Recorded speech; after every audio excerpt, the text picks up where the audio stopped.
যমুনা নদীর বুকে সিরাজগঞ্জ আর টাঙ্গাইল অঞ্চলের দিকে রাতের বেলায় এক রহস্যময় নৌকার গল্প শোনা যায়। ভরা বর্ষার যখন যমুনার জল ঘোলাটে আর স্রোত প্রবল থাকে তখন নাকি সেই নৌকার দেখা মিলে। গল্পটা পুরনো। রহিম মিয়া নামের এক হতভাগ্য মাঝি ছিলেন। বর্ষাকালে যাত্রী পারাপার করতে গিয়ে হঠাৎ এক রাতে ঝড়ের কবলে পড়ে নৌকাটি ডুবে যায় আর রহিম মিয়া সহ কয়েকজন যাত্রী নিখোঁজ হন।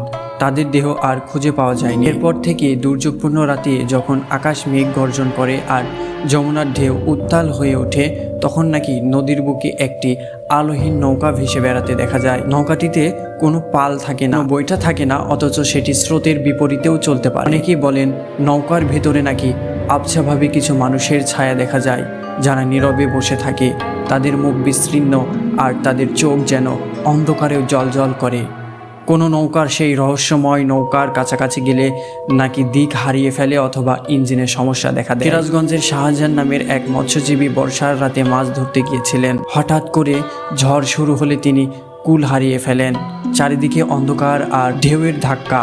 ঠিক তখনই তিনি দেখতে পান কাছে একটি আলোহীন নৌকা। নৌকাটি অদ্ভুতভাবে স্থির ছিল স্রোতের মাঝে। সাহস করে শাহজাহান তার নৌকা সেই দিকে নিয়ে গেলেন। কাছে গিয়ে তিনি দেখলেন নৌকার ভেতরে কয়েকজন লোক নীরবে বসে আছে।